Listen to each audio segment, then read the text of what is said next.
Hello everyone, welcome to the layout. I thought today we'd do something different and do a narrated switching session. And what we're going to do for today's switching session, we're actually going to start with the grain elevators, which is the first of many jobs. And I'm thinking about doing a video on each one. So first things first, let's get these two GP38 started up.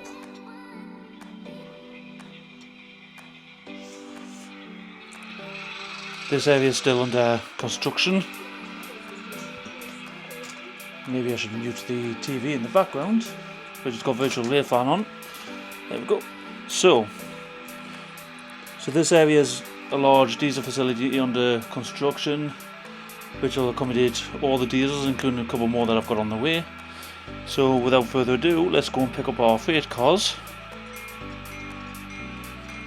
And slowly trudge out of here. Most of the scenics are done on this bottom level, but there's still a few things I need to finish off and add to it. And we'll see how this goes. This front GP38 398 has a habit of uncoupling itself sometimes because its couplers seem to hang a bit low for some reason. So as we come up, we're going to get the grade crossing going. These crossings are from We Honest. They're from China, pretty cheap, but they work rather good.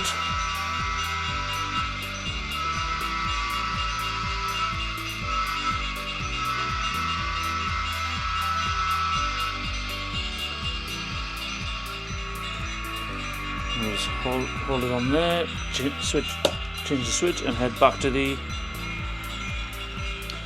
Apologies for my camera work, I'm not the best at talking and operating at the same time.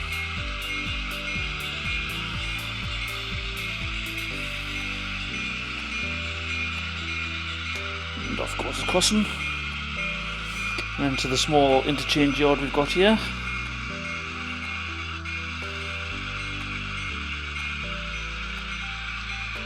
The backdrop is all custom made.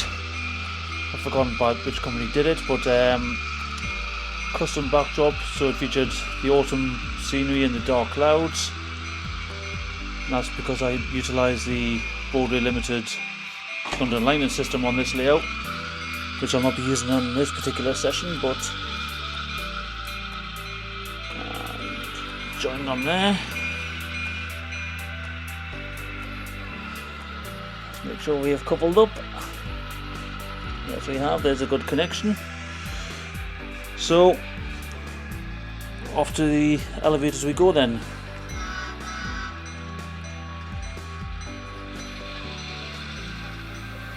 So I'm in two minds on whether, which I'll explain actually once I get over to the elevators, on whether to have two tracks for loading or one track as it is now with loaded and one for empties. Because the way I've got it now actually makes it a bit more interesting, because we've got quite a bit extra to do. So as we head out here, nice low speed as we're in city limits. So this first half of the layout is all city limits up until we reach the river.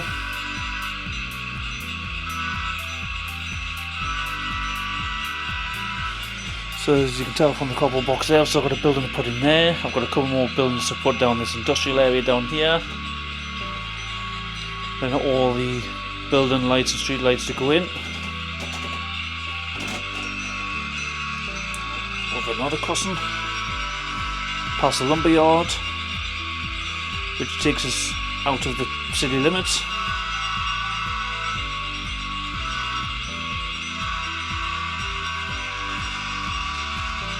Now you see all these trees down here, these are all cheap ones off eBay, which I've covered in Woodland Scenics foliage. And then all the ones up here, through the river section, are all the actual Woodland Scenics seafoam trees. Then we come over the bridge on the river section. Probably my favourite section of the layout. Had an interesting thing going on here, because every time I poured resin in, despite the fact that it showed level, it kept pouring off to the back there. So it's a bit deeper at the back. And then I found down underneath the layout there was one bit which apparently didn't seal, and there was a nice big stream of solidified resin coming out. Now we come over to the industrial section, over the small roadway here that takes you into one of the industries and past the grain elevators. So as I was saying before, I've got 2 tracks back there, and at the moment it makes it a bit of an interesting session, because we're picking up the loaded ones on the far track. The cars on the track next to it have to go into the next one over to be loaded up, and the ones we're bringing in go into this closest track. And I've just got myself distracted there, and I've just come slightly too far past the switch, so reverse it back a touch. What I want to do is change the switch so we can go onto the siding off the main.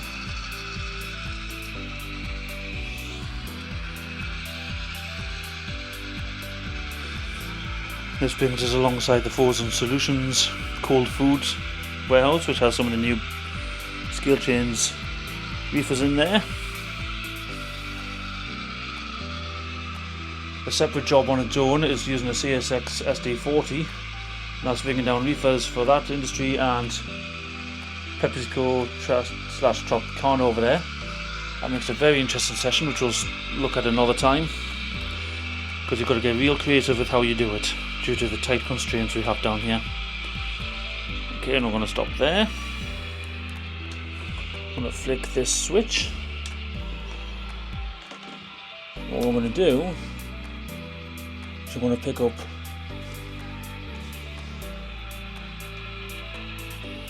the empty cars from over here, come forward, pick up the loaded ones, then we're going to dump the loaded ones back on the main. So, back we go. The track actually drops the level slightly here, which is where our GP38s have a habit of uncoupling from each other due to the sag in the coupler on 398.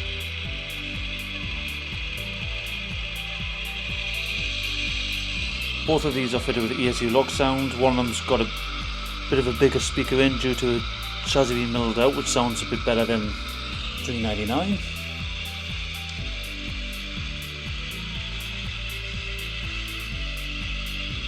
Are they going to uncouple here? Nope, they've stayed connected for now. I'm going to slowly come up.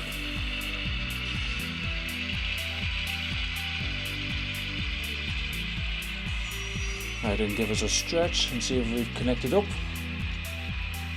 We have indeed, so forward we go. This must be the first time they're all coupled up without any issues so far. Normally I've got to put a bit of hand and God in there to actually get them to couple up. Slowly in the process of getting all the freight cars weathered. I need to get some new versions of these with body mounted couplers, because they are pretty old cars but they look pretty good, so I'm keeping them for now.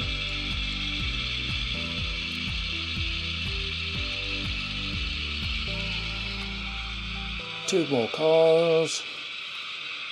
One. And that'll do. So I've got to put the controller down sometimes. Back again.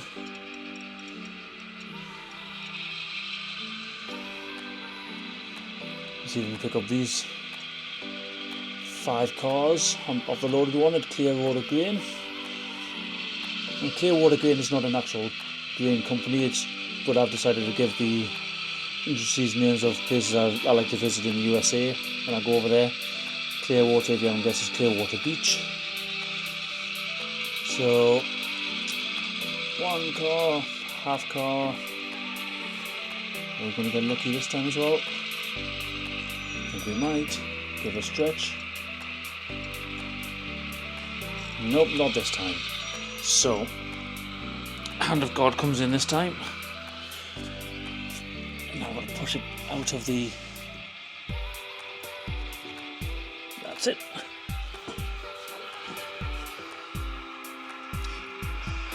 Right, and straight ahead.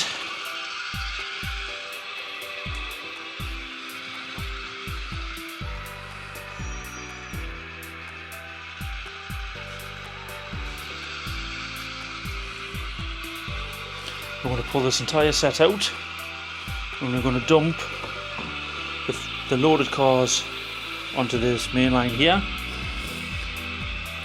You'll see why we're going to dump it there instead of up there in a moment. But like I say, it makes it a bit more interesting operationally wise. Instead of being a quick switching job, it's drags it out a touch.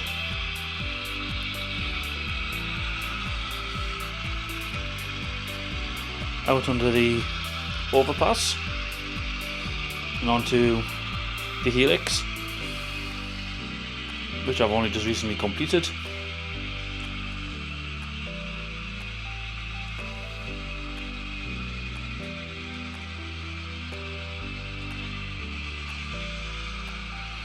The GP38 does have a good growl on it. I do like GP38s.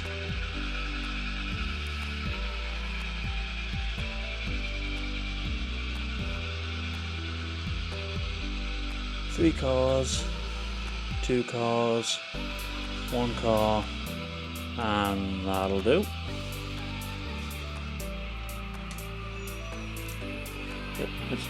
Eventually all these turnouts will be powered, so I won't actually have to reach over and set back. This is where I seem to get the random car jump off the track at the switches for some strange reason.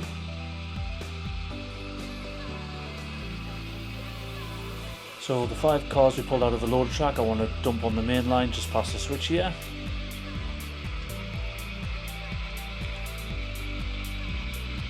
Four cars, 3 cars, 2, 1, and anywhere there will do. I want to quickly come and grab one of my coupling picks.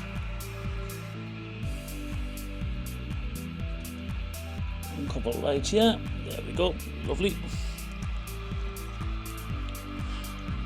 And A head 10 car.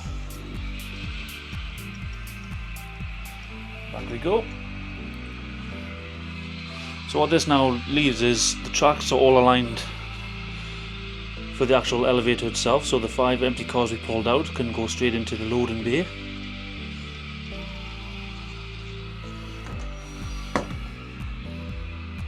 Flip the switch. Back we go. Probably a good 20-30 cars or so. Nice and slowly as we come over the switches. Because again, this is where we have the odd car seems to jump off for some reason. Because most of them have still got the plastic wheels, so I don't understand why that happens.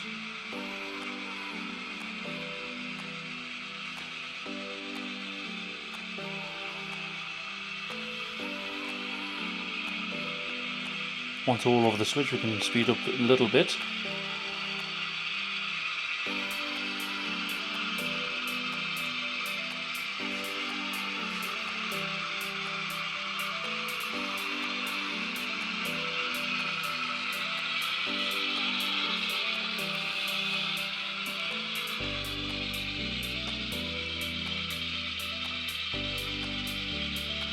I do like the look of some of these weathered cars that I picked up from my trips in the USA. Some of these I've added graffiti and had them weathered myself over here.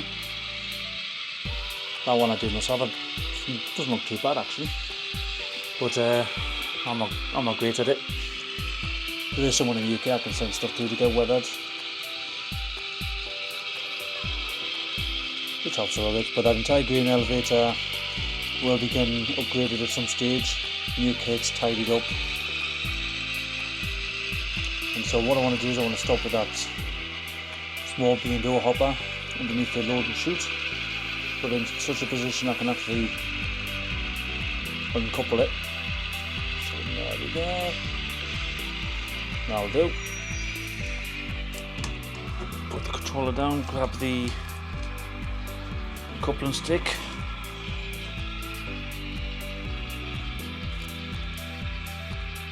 Long one, that's the broken stick. Yeah, not quite sure how I did that one, but there we go. Throw that to one side. I'll lower to throw it away in case it's required for something. There we are, uncoupled. Keep that one out the way with the other ones. And go A head 5.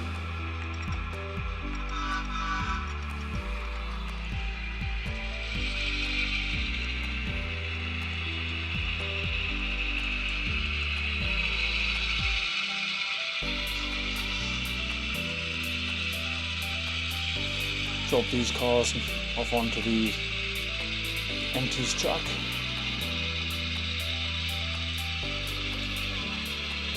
Anywhere they'll do.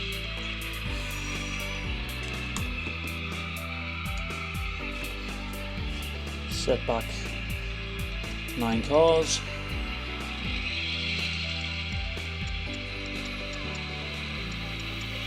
Roughly 9 cars anyway, I'm not sure the exact amount. Should start measuring these and get it worked out properly.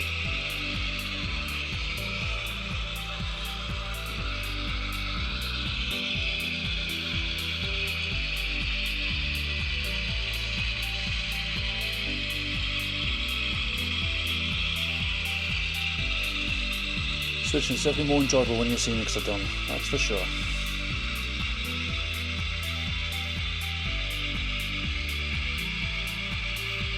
Anywhere there will do.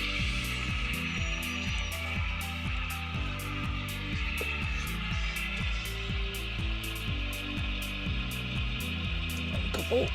There we go.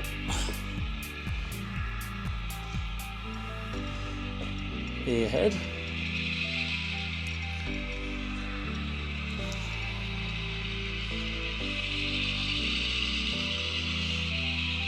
These Jeep 38s, along with most of my other short line locomotives, a mixture of Atlas, Cato, scale trains, and I've custom painted all of them myself. Decals all came from Circuit City Decals. They did me some custom sheets with extra decals on, and he helped me out greatly with one of the new paint schemes on the SD40. Some of the locomotives I have aren't actually in the GLC fleet, but I've put them in anyway because I like the locomotives and I wanted an excuse to use them. So it's my road, I do what I want. And flip the switch. Now let's go and pick up those cars that we brought out of the loaded bay before. A bit fast. And while that's slowly coming over there, virtual rail fan on, BNSF coming through there, Fort Madison. Got to have virtual rail fan on, haven't you? And bonk. And with that, we can head back to the yard. Now, while that's leaving, I need to rebuild a section that actually connects these two ends of the boards with the removable section because the door's over there, which will allow trains to do a full section. You can also see I've got some freight cars down there. That's what I call the Cadillac North Turn. That's a separate job again.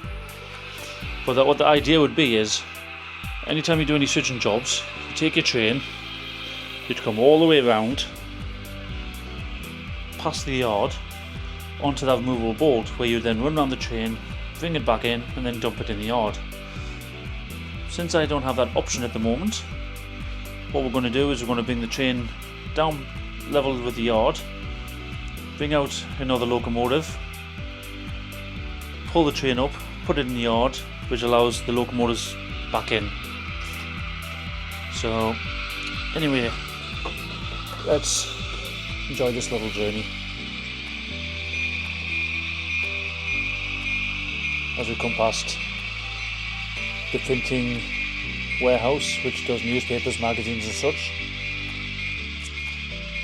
which will take 2 boxcars every single time.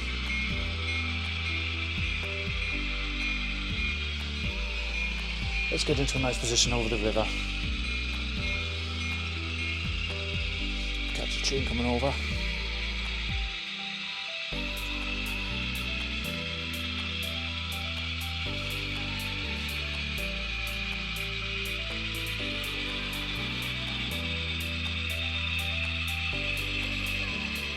least 3 different angles I can get from this river for nice photos and videos, which I do enjoy. Now, since we're going to be entering city limits again, get the crossing lights on.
So if you're not familiar with the Great Lakes Central, it's based in Owasso, Michigan.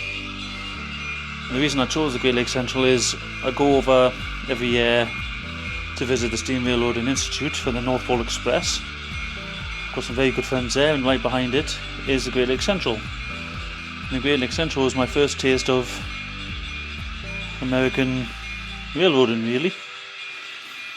So, can't go wrong with that. Not going to stop anywhere there.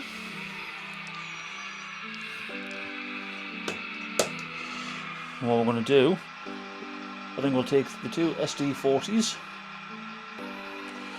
So let's go on to the adjust controller here, logo 32. Again, both sound fitted.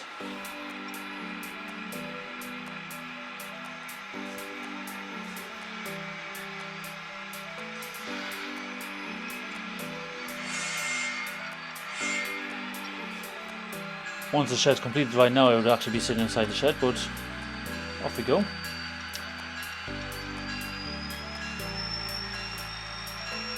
So yeah, this is the new paint scheme.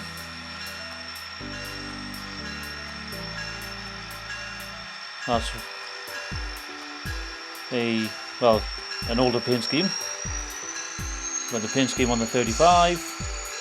That's an SD35, which the scheme that I never really carried, and then a bunch of locals that don't really exist on the GLC. So anyway, back out we go. I do like the horn on this SD40 mind. Very nice.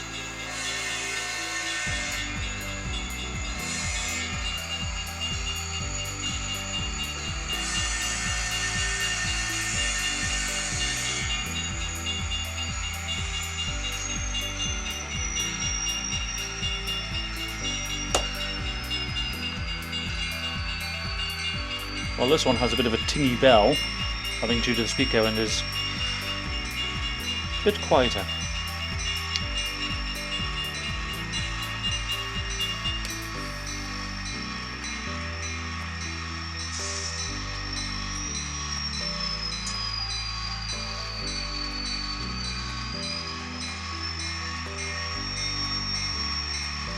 Just running into the tree there. nice and slowly so we don't cause any issues with the train in front. If you're curious about the Blue Steam locomotive, that again is not based at GLC, but it's a locomotive I like and I picked up in Florida. Oops, just ran the controller the wrong way. So what happens when you get distracted? Stretch back. We've made a connection. I'm going to quickly uncover from the 38s down here.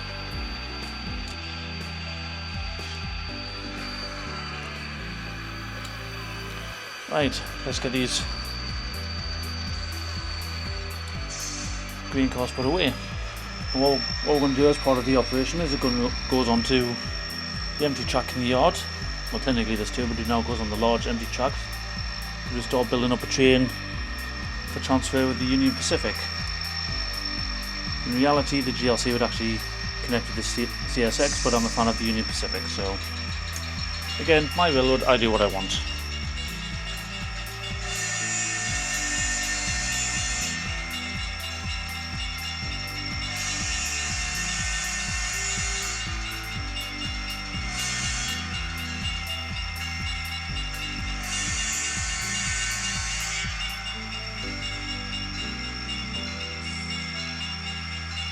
Half car, and anywhere there will do.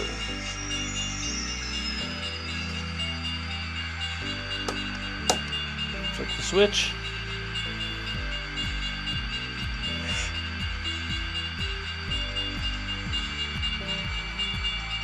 Back we go. And again, this is where we need to watch for anything that decides to jump off the rails. The track I'm using, if you're curious, is Pico Code 55. Unifog points, so they're all medium.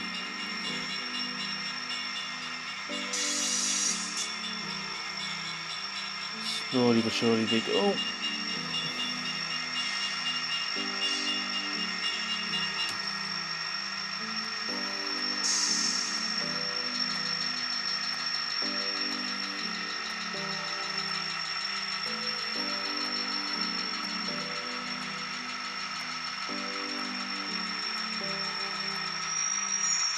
And I'll do them.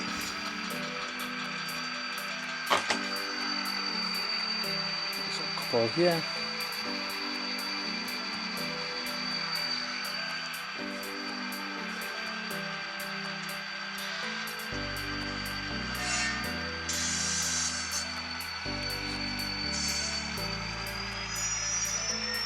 And our SD40s have decided to uncouple because they've got a coupling height issue as well,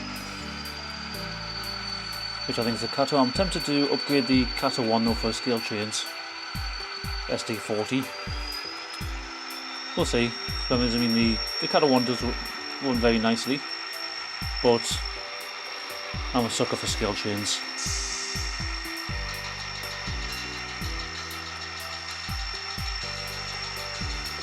If scale trains made every locomotive I have, I guarantee every locomotive would be scale chains. There'd be no Atlas, no Cato, nothing.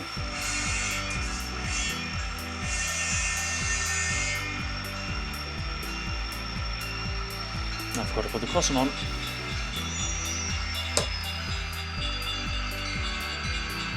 So let's get this in the yard. As our Jeep 38's crawl forward.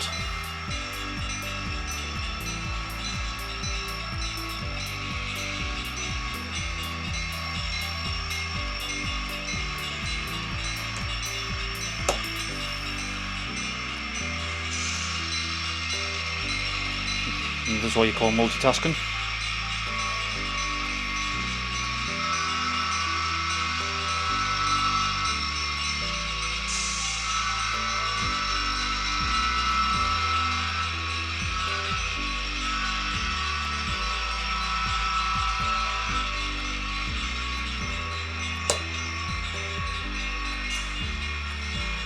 That comes back. Whilst our SD40 slowly make their way back into the shop.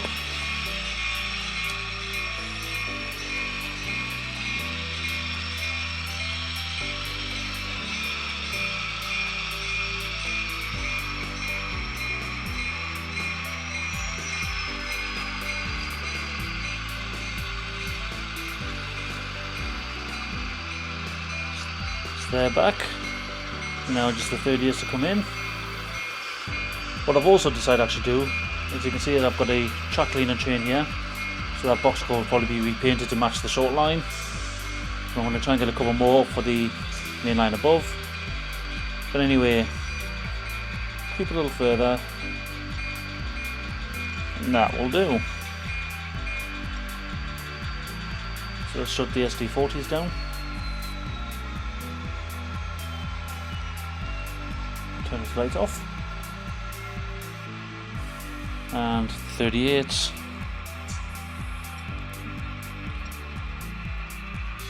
Need to get all the lights sorted out on these, to be honest, get them all installed, and they look a bit nicer. And there we go. So there's the first of the 3 jobs complete.